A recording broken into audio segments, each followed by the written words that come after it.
Hello, this is Katia, your midwife, and today we're going to talk about the very first few weeks of pregnancy and what to do. So, you've been looking for a baby for a while, you've been trying, and finally, your home pregnancy test is positive. If that's positive, congratulations, you are definitely pregnant. The home pregnancy tests are quite reliable for positive results. They could give some false negatives, especially if you do the test beforehand. So normally on the box there would be the instructions, and you should do the test the day after your missed period. If you have irregular periods or you're not sure when you had when was your conception date, then sometimes that could be a little bit of a leeway for the pregnancy test to get it wrong. So if it's negative and you've had intercourse a couple of weeks before or less than that, it could be that probably you may need a few more days just to double check if you're actually pregnant. But if it's positive, 100% sure that you're pregnant, so congratulations. Well, what happens in those first few weeks? First of all, about the size. So, baby at this stage, around 3, 4 weeks, 5 weeks of pregnancy, it's just a mass of cells, and the size could go from a poppy seed to a peppercorn. So, it's really, really tiny. However, you may feel a bit weird. So you may feel sick, especially in the morning. You may feel nauseous, especially if you smell certain foods, or I don't know, if you smell a particular perfume. So you can have an enhanced sense of smell that could make you feel a bit unwell sometimes. If you don't have any of these symptoms, it doesn't mean that you're not pregnant or you're not pregnant enough. It's just the way your body is coping with the pregnancy hormones. But we're going to talk about it in another video.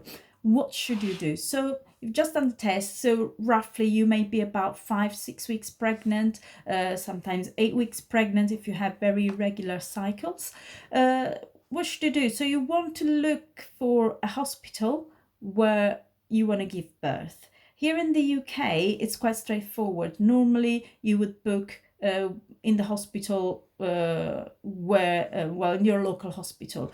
Or, for example, if you have friends or family who have had their baby in other hospitals and you think that could be right for you, then you can book into another hospital. So here in the UK, what you need to do is quite simple. You go on the website of the hospital where you would like to have your baby, and you can fill a self-referral form. Some hospitals still need the input of your GP. In that case, call your GP, make an appointment, and they will make the referral for you. And then you should be contacted by the hospital by 8 weeks of pregnancy in order for you to have a booking appointment with a midwife and have your first set of blood tests, which we call booking bloods.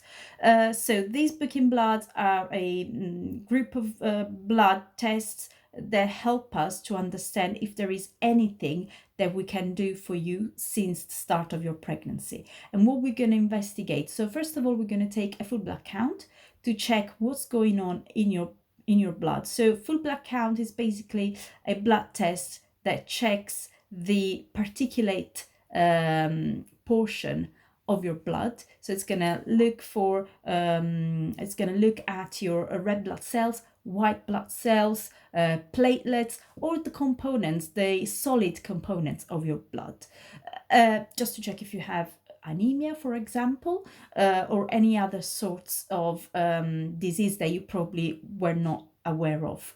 Then we're going to investigate your blood group. This is important for us because if your blood group is rhesus negative, you may need a prophylactic injection later on in pregnancy.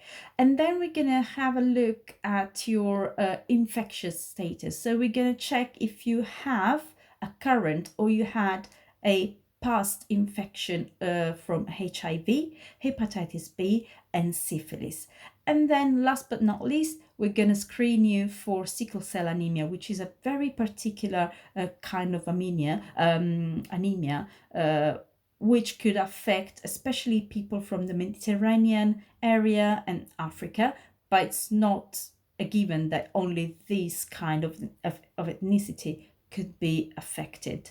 So this is the first part of your pregnancy. If you're undecided, or if you would like to have a private care during your pregnancy, you're more than welcome to contact me, so your midwife, or if you would like to have a consultant-led input, so if you know that you have if you have any medical condition that will need an extra input from a doctor, you're more than welcome to contact an obstetrician of your choice. But remember, it's really, really important that you looked after a midwife as well, because we are able to answer some of the questions that the doctor are not able to, especially if they're not strictly medical related, especially if they are about what's gonna happen later on in the pregnancy, what should I prepare for. This is an opportunity for you to start building a relationship with your midwife, because sometimes the doctors are in a rush and they're not able to answer all those questions, or probably you feel a bit embarrassed to talk about certain topics with your doctor. So if you have any questions about the first few weeks of your pregnancy, or you would like to have a consultation, please contact me, comment on this video, or send me a private message. If you found that this video was particularly interesting, just like my page, share the video, and tell your friends. Until next time, see you. Bye bye.